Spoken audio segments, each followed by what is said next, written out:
दोस्तों कि अगर आप अपने देश के अंदर पावर शेयर अच्छे से करते हो तो आपका देश आबाद हो जाएगा, और अगर आप पावर शेयरिंग बेकार तरीके से करते हो तो आपका देश बर्बाद भी हो जाएगा। ठीक, और जो आपका बेल्जियम होने वाला है दोस्तों, ये यूरोप का देश होने वाला है। कहाँ का होने वाला है? यूरोप का। सो दोस्तों, अगर आपने इस वीडियो पे क्लिक कर दिया है तो एंड तक बने रहे, क्योंकि दोस्तों इससे ज्यादा इजी आपको पूरे यूट्यूब पे नहीं मिलने वाला। क्योंकि ये पावर शेयरिंग जो चैप्टर होने वाला है आपको इतनी इजी लैंग्वेज में समझा दूंगा कि बहुत ज्यादा इजी होने वाला है। तो आराम से इस चैप्टर को समझेंगे दोस्तों। देखो, समझा मैं पूरा चैप्टर दूंगा, जब एंड में वीडियो खत्म होगी ना तो आपको पूरा चैप्टर फील हो जाएगा। लेकिन मैं इसमें आपको एंड में 3 क्वेश्चन पूछूंगा। ठीक है, सब कुछ पढ़ाने के बाद कितने क्वेश्चन पूछूंगा? 3। अगर आप तीनों के आंसर दे पा रहे हो तो मतलब आपने वीडियो को बहुत ध्यान से, बहुत फोकस होकर सुना है। अगर आप उन तीनों क्वेश्चन के आंसर नहीं दे पा रहे हो तो फिर कुछ ना कुछ गड़बड़ है। ठीक है, तो पूरे चैप्टर को हमें फील करके पढ़ना है, और चैप्टर बहुत ज्यादा इजी है। चलिए करते हैं चैप्टर को स्टार्ट। सो हेलो दोस्तों, मैं सुमित ठाकुर। तो दोस्तों स्वागत है आपका हमारे इस प्यारे से यूट्यूब चैनल एचआर अकेडमी पर। तो आज हम स्टार्ट करेंगे चैप्टर नंबर 1, जिसका होने वाला है पावर शेयरिंग। तो दोस्तों सबसे पहले वर्ड का मतलब समझो, चैप्टर में क्या लिखा? Power sharing. क्या होता है पावर शेयरिंग? तो दोस्तों ज्यादा कुछ नहीं समझना, नॉर्मली समझो। देखो, पावर शेयरिंग मतलब होता है पावर का बंटवारा। शेयर मतलब नहीं समझते कि कोई चीज है, कोई खाना है तो उसको हम क्या कर रहे हैं? शेयर कर रहे हैं। तो इसी तरीके से हम क्या करते हैं? पावर को शेयर करते हैं। तो इस चैप्टर के अंदर हम 2 देशों के एग्जाम्पल लेंगे। कितने देशों के? 2। एक होने वाला है बेल्जियम, एक होने वाला है श्रीलंका। कितने? 2 देश। कौन कौन से? बेल्जियम और श्रीलंका। तो देख लो थोड़ा इसके दोनों के स्ट्रक्चर।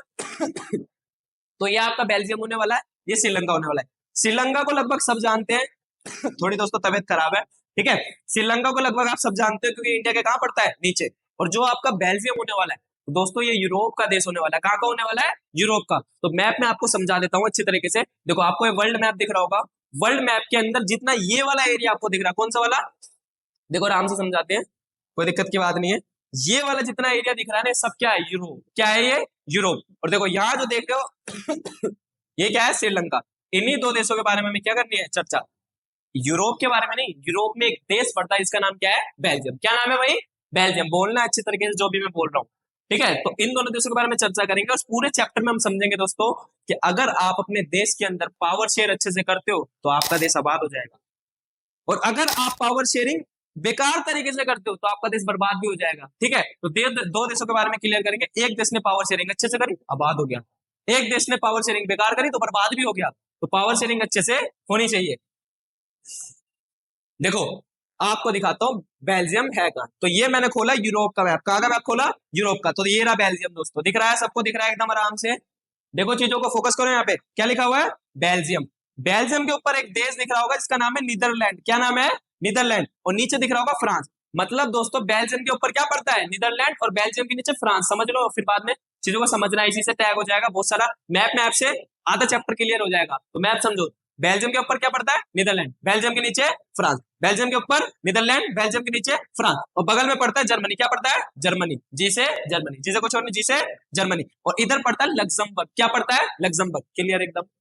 जल्दी से बोलो। बेल्जियम के ऊपर नीदरलैंड, अच्छा ठीक है। बेल्जियम के नीचे फ्रांस, बेल्जियम के बगल में जर्मनी। तो बेल्जियम के ऊपर नीदरलैंड, बेल्जियम के नीचे फ्रांस, बगल में जर्मनी। और एकदम बेल्जियम के कोने में क्या पड़ता है? लग्जमबर्ग। क्या पड़ता है भाई? लग्जमबर्ग। एकदम यहां तक आपको एकदम क्लियर हो गया होगा दोस्तों। और ये रहा आपका श्रीलंका। अब समझो आगे। देखो दोस्तों, सबसे पहले बेल्जियम का हम बेसिक समझेंगे आराम से। बेल्जियम कहाँ है? तो मैंने सबसे पहले आपको बताया बेल्जियम कहाँ का देश है? यूरोप का। कहाँ का देश है? यूरोप का छोटा सा देश है। तो हम कैसे इसको भैया कंपेयर करें? यूरोप का छोटा सा देश है ये तो हम समझ गए, स्मॉल एकदम कंट्री है। देखो बाइलैंग्वेज चीज से लेके आराम से समझना है। यूरोप की स्मॉल कंट्री है, ठीक है। उसके बाद इसकी पॉपुलेशन 1.16 करोड़। कितनी है? 1.16 करोड़। इसको कंपेयर कर सकते हैं हम हरियाणा स्टेट से। किससे कर सकते हैं? हरियाणा स्टेट। हरियाणा राज्य से इसको क्या करेंगे? कंपेयर। ठीक है, जितना हमारा हरियाणा राज्य है उतना ही कौन है? बेल्जियम। और दोस्तों मैंने अभी आपको बोला था कि जो मैं बता रहा हूं इसकी बाउंड्री किस किस से टच होती है, आपको ध्यान से देखना है। तो यही अब क्वेश्चन है कि इसकी बाउंड्री दोस्तों किस किस से टच होती है। तो हमने देखा था बेल्जियम के ऊपर क्या था? नीदरलैंड। क्या था? नीदरलैंड। क्या था दोस्तों? नीदरलैंड। अच्छा, बेल्जियम के बगल में कौन सा था? बगल में जर्मनी। कौन था? जर्मनी। Very good. बेल्जियम के ऊपर नीदरलैंड, बेल्जियम के बगल में जर्मनी, बेल्जियम के नीचे क्या था? फ्रांस। क्या था? फ्रांस। एकदम याद हो रहा होगा दोस्तों सारी चीजें। फ्रांस। अच्छा दोस्तों, मैंने बोला था बेल्जियम के कोने में एक छोटा सा कोने में एक जगह है जिसको हमने बोला लग्जमबर्ग। क्या पड़ता है? लग्जमबर्ग। क्लियर हो गया दोस्तों एकदम।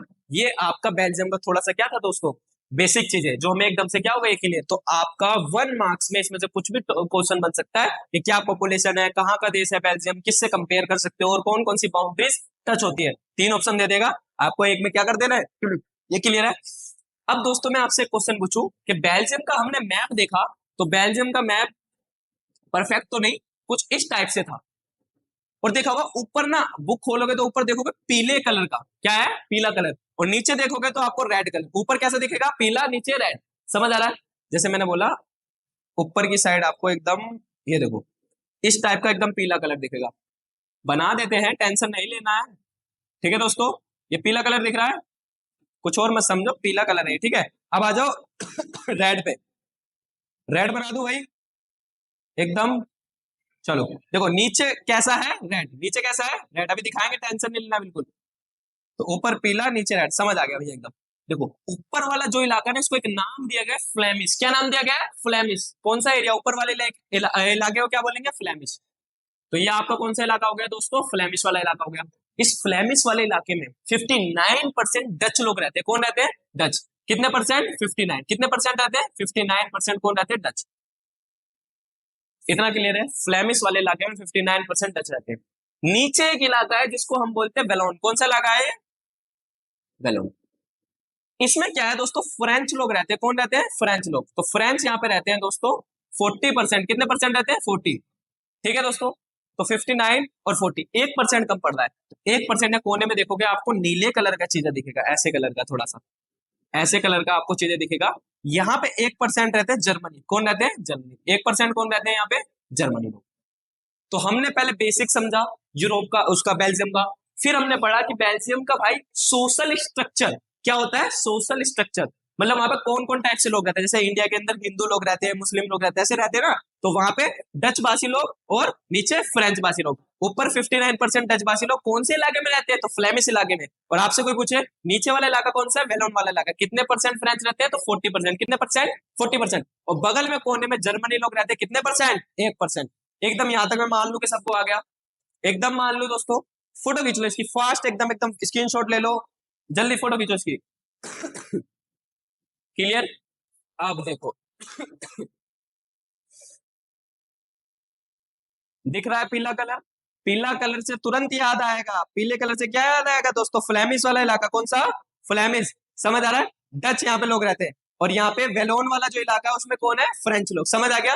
ऊपर वाले में डच, नीचे वाले में फ्रेंच। क्लियर है एकदम अच्छी तरीके से। और बगल वाले में कौन रहते हैं, जर्मनी।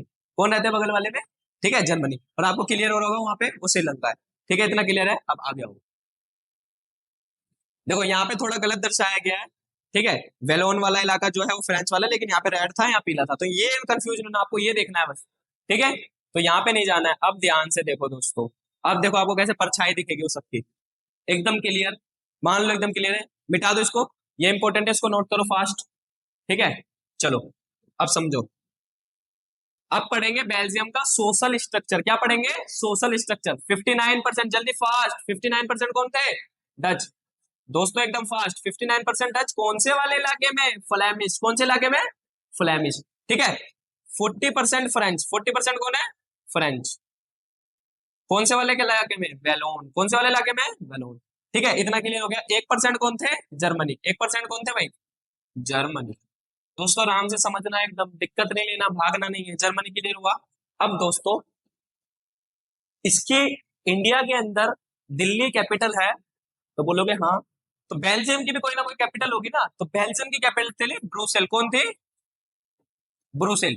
ठीक है, तो ब्रुसेल जो था, यहाँ पे चीजें अलग थी, यहाँ पे चीजें क्या थी, अलग। ब्रुसेल के देखो, पूरे बेल्जियम के अंदर सोशल स्ट्रक्चर में 59% डच, 40% फ्रेंच, 1% जर्मनी। ब्रुसेल में ऐसा नहीं था। ब्रुसेल में 80% फ्रेंच थे, यहाँ फ्रेंच कम है। और यहाँ 80% कौन हो गए, फ्रेंच। पहला क्वेश्चन आ रहा है, जो 3 क्वेश्चन की बात करी थी, पहला आ रहा है। 20% कौन थे, डच। फर्स्ट क्वेश्चन यही है। इसको पहले ना जल्दी इसको स्क्रीनशॉट लो और जल्दी से फोटो खींचो। मैंने बोला पूरे बेल्जियम का सोशल स्ट्रक्चर में 59% डच, 40% फ्रेंच, 1% जर्मनी। लेकिन बेल्जियम की कैपिटल थी जिसका नाम था ब्रुसेल, वहां 80% फ्रेंच लोग हैं, 20% डच लोग हैं। क्लियर हो गया एकदम, क्लियर।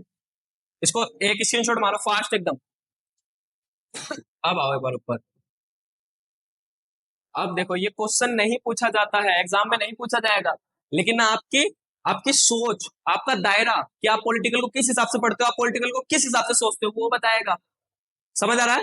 तो देखो ऊपर वाले इलाके में क्या बोला था हमने, फास्ट एकदम बताओ कौन सा इलाका है, फ्लैमिश। कौन सा इलाका है? फ्लैमिश। कितने परसेंट डच रहते हैं? 59। कितने परसेंट? 59। नीचे वाला इलाका वेलोन, कितने परसेंट फ्रेंच रहते हैं? 40%। बगल में 1% जर्मनी।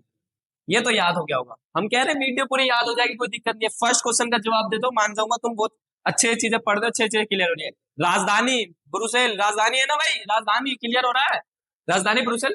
अब तुम ये बताओ ये राजधानी पढ़ कहाँ रही है, कहाँ पढ़ रही है? फ्लैमिश वाले इलाके में, फ्लैमिश वाले इलाके में पढ़ रही है। 59% फ्लैमिश में कौन है? डच। तो यहाँ पे ज्यादा लोग कौन होने चाहिए? डच। ज्यादा कौन होने चाहिए? डच होने चाहिए। लेकिन दोस्तों अभी हमने पढ़ा कि ब्रुसेल के अंदर 80% फ्रेंच है और 20% डच है। क्यों 80% फ्रेंच 20% डच? ये फ्रेंच ज्यादा कैसे होगा ऊपर और डच कम कैसे होगा ऊपर? बल्कि ये तो डच वाले इलाके में पड़ता है, डच वाले लोग ज्यादा होने चाहिए। कमेंट में इसका आंसर दें, देखता हूं कौन बच्चा कमेंट में इसका आंसर दे देता है। वो बच्चा आंसर नहीं देगा जो अकेडमी में पढ़ता है, ठीक है, उसको पढ़ा चुका तो उसको उसका आंसर पता है। तो नए बच्चे जो ऑनलाइन वाले बच्चे हैं वही सिर्फ इसका आंसर देंगे जिन्होंने फर्स्ट टाइम में से ये चैप्टर पढ़ा है, ठीक है। पहला क्वेश्चन क्लियर हो गया, अभी दो क्वेश्चन हो रहे हैं वो भी झेल के जाना है। चलिए बेल्जियम वाला दोस्तों एकदम आपको एकदम ओके तरीके से क्लियर। सबसे पहले हमने बेसिक पढ़ा, फिर हमने सोशल स्ट्रक्चर, ठीक है, सामाजिक बनावट समझी। अब हम समझेंगे कि दोस्तों क्या क्या आगे चीजें होने लग गई। तो दोस्तों क्या होता है 90, 50 और 60, अब दौर आता है लड़ाई का। 90, 50 और 60 में दोनों के बीच तनाव स्टार्ट हो जाते हैं, मर्द और लुगाई की तरह लड़ने लग जाते हैं। कौन कौन? डच लोग और फ्रेंच लोग, दोनों में वर्सेस वर्सेस क्या हो जाता है? वर्सेस वर्सेस तनाव। डच बुरा मान जाता है, फ्रेंच बोलता है मैं भी बुरा मानूंगा, दोनों के बीच लड़ाई होती है, दोनों एक दूसरे से दूर दूर होने लगते हैं। अब डच चाहता है पूरे बेल्जियम पे मेरा कंट्रोल हो, फ्रेंच चाहता है पूरे बेल्जियम पे मेरा कंट्रोल हो। तो दिक्कत हो गई, दोनों में लड़ाई हो गई। अब यहाँ पे होगी पावर शेयरिंग, अभी तक कोई पावर शेयरिंग नहीं है, अब पावर शेयरिंग होगी। और यहाँ जो पावर शेयरिंग होगी, अच्छी पावर शेयरिंग होगी, इसलिए है बेल्जियम की समझदारी। नीचे समझो नाम से, 1950-60 में लड़ाई स्टार्ट हो गई।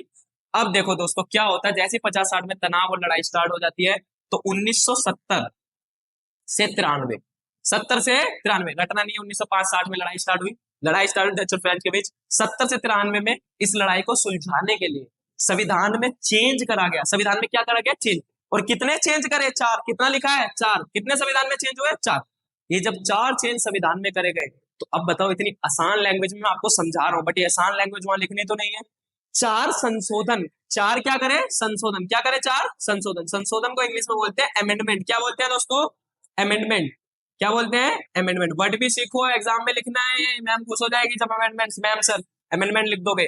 तो आपको लिखना है कि 1950 से 60 में दोनों के बीच तनाव, एक स्ट्रेस स्ट्रेस स्टार्ट हो जाता है, और 70 से 93 के बीच इस जो तनाव है इसको खत्म करने के लिए बेल्जियम की सरकार पावर शेयर करती है और 4 चेंजेस करती है अपने संविधान में। कितने चेंजेस करती है? 4। तो 1 मार्क्स का क्वेश्चन बन जाएगा, 70 से 93 में कितने चेंजेस है? 4। इसे ही बोला गया बेल्जियम की समझदारी। क्या बोला गया दोस्तों?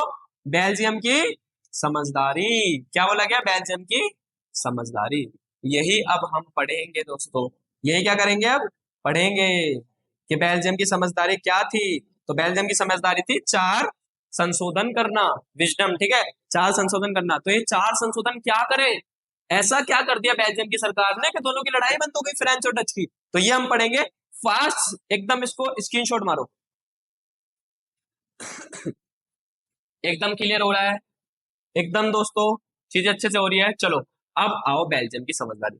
तो समझदारी क्या थी दोस्तों? 4 चेंज। चेंज नहीं बोलेंगे, अब से बोलेंगे हिंदी वाले संशोधन, इंग्लिश वाले अमेंडमेंट। 4 अमेंडमेंट, 4 संशोधन हुए। कब हुए थे? 70 से 93। 70 से 93। Very good. अब हम समझेंगे क्या संशोधन करा भाई। तो देखो सबसे पहला इन्होंने काम करा, सबसे फर्स्ट काम इन्होंने करा मिनिस्टर इक्वल। Minister equal. अच्छा क्या मिनिस्टर इक्वल भैया, समझ नहीं आया। इसका मतलब है 50% मिनिस्टर रहेंगे फ्रेंच के, 50% मिनिस्टर रहेंगे डच के। अब बताओ, अगर डच कोई रूल लागू करना चाहे, डच कोई रूल लागू करना चाह रहा है लेकिन वो फ्रेंच के लिए अच्छा नहीं है, पास ही नहीं हो पाएगा। पास करने के लिए 51% चाहिए, पास ही नहीं हो पाएगा, वो डालेंगे ही नहीं वोट। दोनों के लिए अगर वो रूल अच्छा होगा तो वो पास हो जाएगा। समझ लो आराम से, मिनिस्टर इक्वल। पहला दिमाग दो कितना लगा है, डच के मिनिस्टर फ्रेंच के, करो लड़ाई। अगर रूल पास करना है दोनों को मानना पड़ेगा, और दोनों की अच्छाई होगी तो दोनों मान जाएंगे, तो रूल वही पास होगा, मतलब एक का कब्जा नहीं हो पाएगा, दोनों का कब्जा रहेगा पूरे देश पे। ये दिमाग लगाया। दूसरा संशोधन क्या करा भाई, तो हर जगह एक सरकार होती है जिसको बोलते हैं केंद्र सरकार। जैसे अभी भारत के अंदर बीजेपी चल रही है, तो वहां भी कोई केंद्र सरकार होगी। तो केंद्र सरकार ने लगाया दिमाग। क्या लगाया दोस्तों, दिमाग। केंद्र सरकार यानी सेंट्रल गवर्नमेंट। कौन, सेंट्रल गवर्नमेंट। अच्छा भैया क्या दिमाग लगाया सेंट्रल गवर्नमेंट ने, ऐसा क्या कर दिया सेंट्रल गवर्नमेंट ने। सेंट्रल गवर्नमेंट ने दोस्तों क्या करा, दो एरियाज में, या हम बोल सकते हैं दो एरियाज या दो रीजनल, ठीक है, दो क्षेत्रीय सरकार, ठीक है, क्या बोल सकते हैं हम, क्षेत्रीय सरकार। केंद्र सरकार ने क्षेत्रीय सरकार, क्षेत्र माने तुम्हें नॉर्मल लगता है रीजनल कोई भी, ठीक है, जो कोई भी रीजनल जगह, तो क्षेत्रीय सरकार को पावर डिवाइड कर दी। अच्छा, क्षेत्रीय सरकार, याद करो दो इलाके बटे हुए थे, फ्लैमिश और डच। तो केंद्र सरकार ने दोस्तों क्या करा, दो एरियाज में पावर डिवाइड कर दी। कितने एरिया में, दो। एक किसका था, फ्लैमिश, किसका था, फ्लैमिश। दूसरा किसका था, डच। लो भाई, देश पे कंट्रोल होता जा रहा है दोनों का, कोई एक का कंट्रोल नहीं हो रहा है। समझदारी देखो कितनी तगड़ी दिखाई है। और इन्होंने क्या करा, तीसरा काम, ब्रुसेल में सरकार अलग थी, ब्रुसेल में सरकार अलग थी, तो कैपिटल जो थी इनकी, तो कैपिटल के अंदर भी तो इनको वर्चस्व इक्वल करना पड़ेगा। तो कैपिटल के अंदर भी इन्होंने वर्चस्व दोनों का क्या कर दिया, बराबर। वर्चस्व मतलब होता है डोमिनेंस। क्या होता है, डोमिनेंस। हिंदी इंग्लिश वालों दिक्कत नहीं लेना। वर्चस्व का मतलब क्या होता है, डोमिनेंस। लो बढ़िया काम करते तीन, भैया चार है तो तीन ही है, हाँ चौथा बता रहा हूँ, तीन काम हो गए।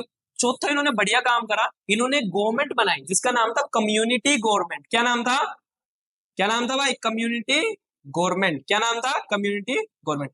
ये गवर्नमेंट इन्होंने बनाई, और ये गवर्नमेंट दोस्तों तीन चीज पे काम करेगी। कितने चीज पे, तीन चीज। पहला काम करेगी एजुकेशन, जो मेन चीज होती है, देखो कैसे धप्पा करा इन्होंने, मेन चीजों पे धप्पा करा, एजुकेशन। दूसरा काम करेगी कल्चर, किस पे काम करेगी, कल्चर, एजुकेशन, कल्चर। और तीसरा लैंग्वेज, किस पे काम करेगी, लैंग्वेज। पूरे देश की मेन चीज पे दो बंदों का कंट्रोल थमा दिया, डच का और फ्रेंच का। करो लड़ाई, क्या करोगे, कर लेगा कोई कब्जा, दोनों का ही कब्जा रहा, किसके ऊपर, बेल्जियम के ऊपर, दोनों ही कब्जा कर सके। समझ आ रहा, अकेले किसी से कब्जा नहीं हो पाया। तो ये बेल्जियम की समझदारी थी, बेल्जियम ने समझदारी दिखाई, चीजों को बचा लिया और बेल्जियम आबाद हो गया। लेकिन सेम काम सेम जगह श्रीलंका में भी स्टार्ट हुआ था, अभी पढ़ेंगे कहां थी, श्रीलंका बर्बाद हो गया।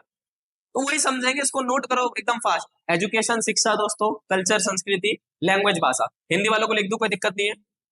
भाषा लिख लीजिए आराम से, इसको बोलते हैं संस्कृति। क्या बोलते हैं, संस्कृति। देश की मेन भाषा होती है, संस्कृति होती है, और शिक्षा क्या होती है, शिक्षा। और दोस्तों कम्युनिटी गवर्नमेंट को बोलते हैं सामुदायिक सरकार। क्या बोलते हैं, सामुदायिक सरकार। एकदम इजी है चैप्टर, कोई दिक्कत की बात नहीं है, एक बार रिवीजन बनवा देंगे, आधा चैप्टर खत्म हो गया है दोस्तों। एकदम नोट करो इसको फास्ट। चलते हैं आगे, एकदम क्लियर हो गया। अब पढ़ेंगे श्रीलंका। श्रीलंका का पहले बता दो, हमने पहले बेल्जियम का बेसिक पढ़ा जिसमें हरियाणा राज्य वगैरह से कंपेयर करा, पॉपुलेशन पढ़ी, उसके बाद सोशल स्ट्रक्चर पढ़ा। फ्लैमिश वाला 59% डच, वेलोन वाला 40% फ्रेंच, ठीक है, और आपका ब्रुसेल के अंदर अलग सरकार थी, ठीक है, 80% कौन थे, फ्रेंच, 20% कौन थे, डच लोग, और इधर कोने की साइड जब में था 1% वो था। फिर हमने चार संशोधन पढ़े, पहले संशोधन मिनिस्टर इक्वल, दूसरा सेंट्रल गवर्नमेंट दो एरिया में पावर दे दी, फ्लैमिश और वेलोन, और तीसरा अलग से क्या कर दिया उन्होंने, जो ब्रुसेल थी कैपिटल, उसमें दोनों का वर्चस्व रखा, और चौथा उसने क्या करा दोस्तों, कम्युनिटी गवर्नमेंट बनाई, जो जिसमें भी उसमें भी दोनों का उसने वर्चस्व रखा, ठीक है, जो तीन चीजों पे काम करेगी, कल्चर, लैंग्वेज और एजुकेशन। अब किसके बारे में बात करते हैं, श्रीलंका। श्रीलंका आजाद हुआ 1948 में, हमारे एक साल बाद आजाद हो गया था कौन, श्रीलंका। और खतर उस टाइम पे इसकी इकोनॉमी बहुत बूस्ट कर रही थी खतरनाक तरीके से। आज इतना बर्बाद हो चुका है कि श्रीलंका चाइना की गोद में तो बैठता हो तो बात अलग है, ठीक है, पूरा बर्बाद हो चुका है। चाइना इसको दबा के फंडिंग करता है, चाइना ने इस पे इतना कर्ज कर दिया है बहुत ज्यादा। तो 1948 में क्या हो गया था दोस्तों, आजाद हो गया था। और ये भारत के आपको पता है छोटा सा आइलैंड है, ठीक है, छोटा सा क्या है, आइलैंड। अब समझते हैं आराम से श्रीलंका को। और इसमें हमेशा दोस्तों लोकतंत्र बना रहा है। भारत के बाद दक्षिण एशिया में एक ऐसा देश है, शुरुआत से 1948 से लेके लोकतंत्र चीजें यहाँ पे बनी रही है। अब यहाँ के सोशल स्ट्रक्चर की बात करो भाई, सामाजिक बनावट, तो यहाँ के सोशल स्ट्रक्चर में 74% 74% कौन थे आपके? सिंगली लोग। कौन थे? सिंगली। कौन थे भाई? सिंगली। अब आप बोलोगे यार, अब देखो, हम जब पढ़ रहे थे किसके बारे में? बेल्जियम के बारे में। तो बेल्जियम के अंदर दोस्तों डच भाषा, फ्रेंच भाषा, वो भाषा बोली जाती थी। और वो भाषा, समझ रहे, देखो एक चीज, अब देखो कितने अच्छे से आपको चीजें क्लियर होगी। रटना नहीं है। ये आपको बेल्जियम दिख रहा है, ऊपर नीदरलैंड, नीचे फ्रांस। बेल्जियम के ऊपर वाले इलाके में कौन सी भाषा बोली जाए? डच। रटना नहीं है। डच भाषा इसलिए बोली जा रही है ऊपर वाले इलाके में क्योंकि नीदरलैंड में एक भाषा बोली जाती है, इसको बोलते हैं डच। तो डच भाषा नीदरलैंड में बोली जा रही है, तो इन्फ्लुएंस होके बेल्जियम के ऊपर वाले इलाके में कौन सी भाषा बोली जा रही है? डच। अब तुम्हें नीचे वाला समझ आ गया। फ्रांस में एक भाषा बोली जाती है फ्रेंच। अरे फ्रांस की भाषा क्या है? फ्रेंच। इसी कारण बेल्जियम के नीचे वाले हिस्से में कौन सी भाषा बोलते हैं? फ्रेंच। इन्फ्लुएंस होके बोला जा रहा है भाषा, ये नहीं बेल्जियम की खुद की कोई भाषा ही नहीं है। बगल में जर्मनी पड़ता है, 1% क्या बोली जाती है? जर्मन। खत्म, कुछ नहीं रटना।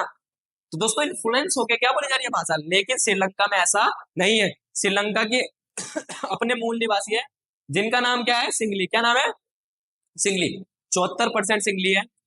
18% में तमिल है। 18% क्या है? तमिल। 18% में से 15% तमिल कहाँ के है? अरे तमिल लोग हैं, तमिल से। ठीक है, 18% में से 15% तमिल कहाँ के हैं? श्रीलंका के। और 13% तमिल कहाँ के हैं? श्रीलंका के। 13% तमिल कहाँ के? श्रीलंका। और 5% तमिल गए हैं इंडिया से। कहां से गए हैं? इंडिया से। अब इंडिया से तमिल कैसे चले गए? तो इस क्वेश्चन का आंसर जवाब देना। समझ आया? इंडिया से तमिल कहां चले गए? क्या चले गए तमिल लोग? समझ आ गया? 13% और 5%। 5% कहाँ के? इंडिया के। 13% कहाँ के? श्रीलंका का। और 7% ईसाई। 7% कौन है? ईसाई, क्रिश्चियन धर्म वाले। ठीक है, ईसाई धर्म। अब देखो ये टोटल जब कनेक्ट करोगे ना, तो आपको बुक पे डाटा ही है, ये टोटल 99% मिलेगा, 100% नहीं मिलेगा। 1% फिर हम अदर लिख देते हैं, जब चीजें 99% होती है तो 1% अदर लिख दो। ठीक है, तो टोटल कितना है? 99%। अब ये जो मूल निवासी है वहां के सिंगली, ये इनसे लड़ाई करते रहते हैं। वहां भी लड़ाई होती थी, Dutch French, Dutch French, Dutch French. यहाँ भी लड़ाई होगी, singly Tamil, singly Tamil, singly Tamil. Basic clear है एकदम? फिल्म चल रही है पूरी, कोई दिक्कत की बात नहीं है। 1948 में आजाद हुआ, छोटा सा आइलैंड है। ठीक है, जो इंडिया के नीचे 1948 से लोकतंत्र बना हुआ है, आज तक कोई दिक्कत की बात नहीं है। सोशल स्ट्रक्चर पे 4% सिंगली, 18% तमिल। 18% में से 13% कहाँ के? तमिल, श्रीलंका के। और 5% भारत के। 13% श्रीलंका, 5 भारत। 13 श्रीलंका, 5 भारत। 13 श्रीलंका, 5 भारत। और उसके बाद 7% वहां कौन है? ईसाई। एकदम क्लियर, सारा चीजें क्लियर है। चलो दोस्तों, अब एक चीज आप बताओ, तनाव यहां भी स्टार्ट होगा सेम टाइम दोस्तों, कोई गड़बड़ नहीं। 90, 50 to 60 तनाव क्या हुए? शुरू। जब तनाव शुरू हुए तो वहां दिखाई दी बेल्जियम ने समझदारी, लेकिन श्रीलंका समझदारी नहीं दिखा पाया। श्रीलंका ने मूल निवासियों को बढ़ावा देना स्टार्ट कर दिया। किनको? सिंगली, जो कितने परसेंट थे? 74%। तो 1956 एक डेट आती है, 1956। इस वक्त क्या करते हैं सिंगली जो होते हैं ना, सिंगली भाषा को, कौन सी भाषा को? Singly language. सिंगली लैंग्वेज को ये ऑफिशियल लैंग्वेज बना देते हैं। कौन सी लैंग्वेज? ऑफिशियल। ऑफिशियल लैंग्वेज का मतलब है दोस्तों, ऑफिशियल लैंग्वेज यानी राज्य भाषा। कैसे बना देते हैं? राजभाषा। राजभाषा बोल सकते हैं हम, जिसमें काम होता है राजभाषा। जैसे हमारी कोई, जैसे हमारी राजभाषा हिंदी इंग्लिश, समझ आ रहा है? तो ऐसे राजभाषा बना दिया किसको? सिंगली को। अब तुम बताओ, तमिल को बुरा नहीं लगेगा कि तुम अपना अपना कर रहे हो सब कुछ? और देखो ये नहीं करा, पहला पॉइंट। दूसरा पॉइंट उन्होंने क्या करा? अच्छी शिक्षा, अच्छी एजुकेशन, अच्छी शिक्षा सिर्फ किसको मिलेगी? गुड एजुकेशन सिर्फ किसको मिलेगी? सिर्फ और सिर्फ सिंगली को। तमिल के लिए कुछ नहीं। गवर्नमेंट जॉब, किसकी बात कर रहा हूं? गवर्नमेंट जॉब सिर्फ सिंगली। अपॉर्चुनिटी, अवसर सिर्फ सिंगली। सब कुछ किसके लिए रख दिया? सिंगली के लिए। अब बताओ तमिल किलसेगा नहीं किलसेगा? तमिल लोग किलसेगा। तमिल लोगों ने बोला छोड़ेंगे नहीं तुम्हें। उन्होंने अपना एक संगठन बना लिया। तमिल लोगों ने क्या करा? अपना एक संगठन बनाया जिसका नाम था लिट्टे। क्या नाम था? लिट्टे। क्या नाम था? लिट्टे। इसको दोस्तों बनाया गया 1980। कब बनाया? 1980। ये एक्स्ट्रा नॉलेज देना सीख लो, कैसे बर्बादी स्टार्ट हो गई है श्रीलंका की, और क्यों पावर शेयरिंग ना होने से चीजें खराब हो रही है। लिट्टे बनाया कब? बनाया 1980। लिट्टे की जो फुल फॉर्म है दोस्तों, ये याद रखनी है। लिट्टे की फुल फॉर्म बहुत आसान है। एल से हो जाएगा लिबरेशन। क्या हो जाएगा? लिबरेशन। Liberation tiger. क्या हो जाएगा? लिबरेशन टाइगर ऑफ तमिल इलम। क्या हो जाएगा? लिबरेशन टाइगर ऑफ तमिल इलम। लिबरेशन टाइगर ऑफ तमिल इलम, ये एकदम आपको क्लियर रखना है। लिबरेशन टाइगर ऑफ तमिल इलम, एकदम क्लियर। 1980 में संगठन बनता है। ये संगठन ऐसा हाहाकार मचा देता है श्रीलंका के अंदर, पूरे श्रीलंका को बर्बाद कर देता है, उसकी इकोनॉमी इतनी डाउन कर देता है। अपनी एक पैरेलल आर्मी, समझो भाई, अपनी आर्मी बना लेता है। ये आतंकवादी संगठन बाद में घोषित करते हैं श्रीलंका वाले, इतनी आर्मी बनाता है और सिंगलियों को मारना स्टार्ट करता है, और बहुत खतरनाक तरीके से श्रीलंका बर्बाद होने के कगार पे आ चुका था। समझ आ गया? एकदम ये क्लियर है, मिटो दे भाई, कोई दिक्कत की बात नहीं है। चले आगे की तरफ। अब यहाँ आपको एक फोटो दिख रही होगी, ये बना हुआ है बाघ। क्या बना हुआ है? बाघ। यही दोस्तों फ्लैग था किसका? लिट्टे का, लिबरेशन टाइगर ऑफ तमिलनाडु का फ्लैग। और यही थे प्रभाकरण, कौन? जो आपके हेड थे, किसके? लिट्टे के हेड। क्लियर हो गया? लिट्टे के हेड थे। अब देखो क्या हुआ, ये चीजें समझ आ गई आपको। लिट्टे संगठन कब बना? 1980। कब बना? 1980। कब बना था भाई? 1980। Full form liberation tiger of Tamil Nadu. इन लोगों ने बोला, इनकी कुछ डिमांड्स थी। इनकी क्या पढ़ेंगे अब? डिमांड। क्या पढ़ेंगे? डिमांड। डिमांड यानी मांग। डिमांड्स क्या थी? तो दोस्तों इसकी डिमांड थी कि हमारी भी लैंग्वेज को क्या बनाओ? राजभाषा यानी ऑफिशियल लैंग्वेज। हमारी लैंग्वेज को क्या बनाओ? ऑफिशियल लैंग्वेज यानी राजभाषा बनाओ पहला ये। और इसने बोला ये नहीं बना पा रहे, और भी बोला कि हमें भी अपॉर्चुनिटी दो, हमें भी अवसर दो, आप लिख सकते हो बना बना के। लेकिन इसने ये बोलने के बाद बोला कि आप कुछ नहीं कर सकते। तो श्रीलंका आपको पता है, इसने बोला नॉर्थ। देखो हमेशा हमारा सीधा हाथ ईस्ट होता है, ये क्या है? ईस्ट। कभी कंफ्यूज नहीं होना, सीधा हाथ क्या है? ईस्ट। तो नॉर्थ और ईस्ट। इसने बोला नॉर्थ ईस्ट पार्ट को दे दो, नॉर्थ ईस्ट पार्ट को अलग कर दो। तो डिमांड क्या थी? नॉर्थ ईस्ट पार्ट अलग, अगर आप ऑफिशियल लैंग्वेज नहीं बना सकते। तो नॉर्थ ईस्ट पार्ट की इसने क्या करी? डिमांड करी। दोस्तों चीजें क्लियर हो गया? अब बताओ, ये सब देखते हुए श्रीलंका की सरकार कुछ करेगी? श्रीलंका की सरकार ने क्या करा? इसको बोल दिया आतंकवादी संगठन। क्या बोल दिया? आतंकवादी संगठन। जैसे ही बोला दोस्तों आतंकवादी संगठन मतलब आतंकवादी बन गया है। अब क्या करा? प्रभाकरण को मार दिया। प्रभाकरण जो हेड थे, प्रभाकरण को क्या कर दिया? मार दिया। और ये प्रभाकरण को मारा 2009। कब मारा? 2009। जैसे प्रभाकरण को 2009 में मारा दोस्तों, लिट्टे एकदम खत्म हो गया। अब ये नॉर्मल चीजों की डिमांड करते, ज्यादा चीजों की डिमांड नहीं करते। समझो, डच और फ्रेंच में भी लड़ाई थी, लेकिन बेल्जियम ने कर दिया बराबर। सेम लड़ाई स्टार्ट हुई थी, और श्रीलंका देख रहा है कि बेल्जियम में डच और फ्रेंच की लड़ाई सुधर रही है पावर शेयर करने से। तो श्रीलंका ने पावर शेयर क्यों नहीं करा? सेकंड क्वेश्चन दोस्तों, श्रीलंका ने क्यों नहीं करा पावर शेयरिंग? क्या कारण था? मोस्ट इंपोर्टेंट क्वेश्चन यही है, वो एंड क्वेश्चन है जो मैं आपसे पूछ रहा था। पहला क्वेश्चन मैंने आपसे पूछा सबसे पहले, फिर दूसरा क्वेश्चन मैंने आपसे पूछा कि तमिल, वो जो भारतीय तमिल कैसे चले गए श्रीलंका के अंदर, और तीसरा क्वेश्चन यही है। अगर आप इस तीसरे क्वेश्चन का जवाब दे रहे हो तो बहुत अच्छे से आप पॉलिटिकल साइंस पढ़ रहे हो, और आप चीजों को फील करके पढ़ रहे हो, और आपने 9th में अच्छे से 6 to 9 बहुत अच्छे से पढ़ी पॉलिटिकल साइंस। क्योंकि इसका आंसर नहीं बता सकते आप, ये मेरा क्वेश्चन है, अगली क्लास में इसका आंसर बताऊंगा। ये पूछे एग्जाम में नहीं पूछेगा आंसर, लेकिन आप पॉलिटिकल को पढ़ रहे हो तो पॉलिटिकल को फील करके पढ़ो, समझो क्या है, what is political science, political science है क्या। चैप्टर पढ़ने से क्या होगा? चैप्टर पढ़ के निकाल दो, क्या होगा उससे? लेकिन अगर इस आंसर को बता रहे हो तो आप एकदम समझ रहे हो चीजों को, आप सच में उस सिचुएशन को फील कर पा रहे हो जो उस टाइम चल रही थी, कि भाई उस टाइम ऐसी चीजें चल रही थी, क्या हो रहा था उस टाइम पे, एकदम से चीजें पता लग रही है।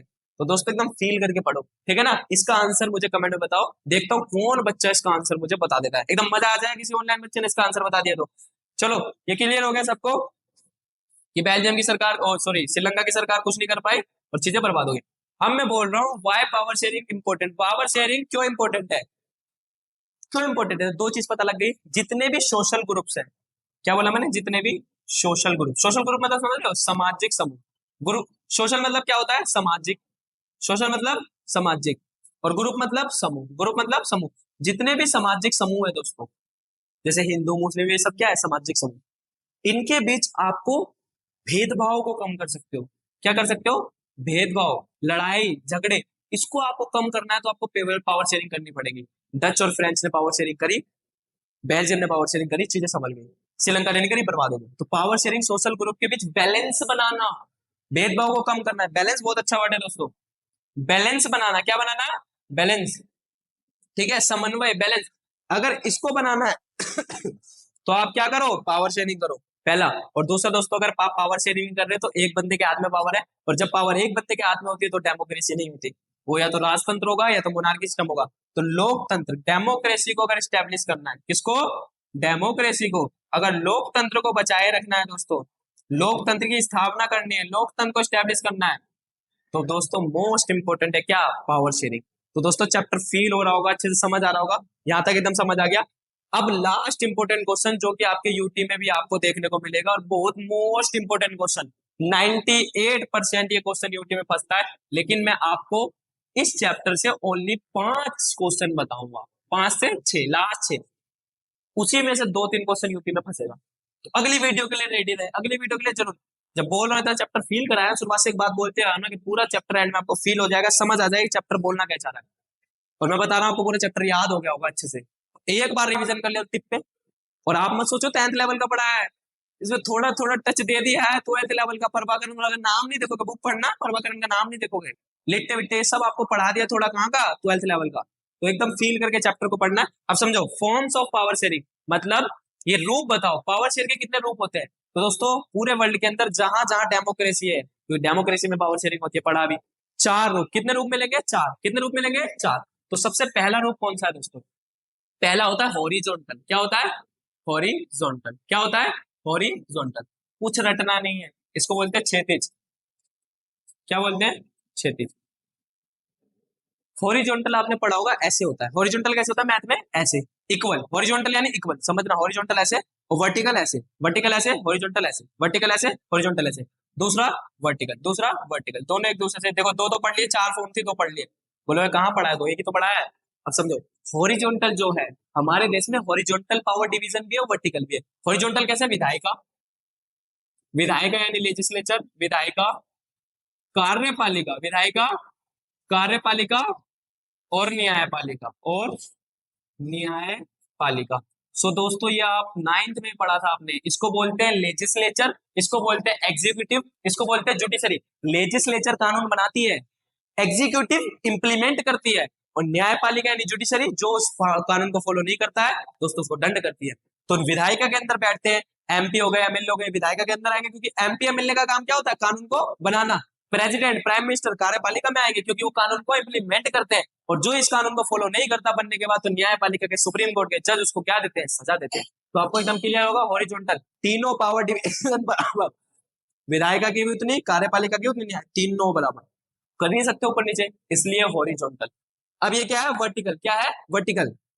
इसको ऊर्ध्वाधर भी बोलते हैं, ठीक है। वर्टिकल, वर्टिकल के अंदर आप समझ सकते हो, जैसे कि सबसे टॉप पे होती है केंद्र सरकार, हमारे देश में सबसे पावरफुल केंद्र, उसके बाद राज्य, उसके बाद स्थानीय, सबसे पावरफुल होती है सेंट्रल गवर्नमेंट, उससे कम स्टेट गवर्नमेंट, उससे कम लोकल गवर्नमेंट। तो ये बताओ हॉरिजॉन्टल है या वर्टिकल? तो दोस्तों ये क्या है? वर्टिकल। वर्टिकल इसलिए है क्योंकि सबसे ज्यादा पावर केंद्र, उसके बाद राज्य, उसके बाद लोकल, सबसे ज्यादा केंद्र, उसके बाद राज्य, उसके बाद लोकल। तो दोस्तों वर्टिकल पावर डिवीजन समझ आ रहा है अच्छी तरीके से? एकदम वर्टिकल समझ आ गया। तीसरा, जो हमारे इंडिया में लोकल गवर्नमेंट है, इस तरीके से बेल्जियम में एक कम्युनिटी गवर्नमेंट थी, जो क्या करती है दोस्तों? सामाजिक समूह, मतलब सामाजिक समूह में भी पावर डिवीजन है। सोशल ग्रुप को भी पावर दे रखी है। तुम बोलो कहाँ दे रखी है? तो याद करो, सोशल ग्रुप को पावर नहीं दे रखी। डच और फ्रेंच क्या है? डच क्या है? Social group. फ्रेंच क्या है? Social group. तो सोशल ग्रुप में भी पावर डिवीजन है। एग्जाम्पल 4, हमने वहां एक गवर्नमेंट बना रखी है, कम्युनिटी गवर्नमेंट। याद आ गया?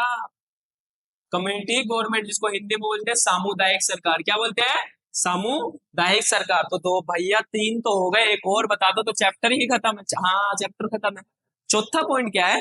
देखो हमारे इंडिया के अंदर मूवमेंट, जनता के पास भी तो पावर है। मूवमेंट, आंदोलन नहीं करते थे हम दोस्तों? करते हैं नहीं करते आंदोलन? आप लोग तो नहीं करते, सोते खाते पीते हो बस, और कुछ नहीं करते। आंदोलन प्लस में दोस्तों दबाव समूह। अब बोलोगे दबाव समूह, हंसी आ रही होगी, दबा के रखने वाले समूह दबाव समूह नहीं। दबाव समूह होते हैं अपोजिशन पार्टी। आपने देखा होगा जैसे अभी एक रूलिंग पार्टी है जिसको हम बोलते हैं बीजेपी, और एक अपोजिशन में बैठते हैं इसको बोलते हैं कांग्रेस, तो उसके पास भी पावर है। ये 4 तरीके से पावर है। इंपोर्टेंट क्वेश्चन 98% एग्जाम में पूछा जाता है, लेकिन ये 5-6 क्वेश्चन बताऊंगा अगली वीडियो में, वही यूटी में फंसने वाले, गारंटी।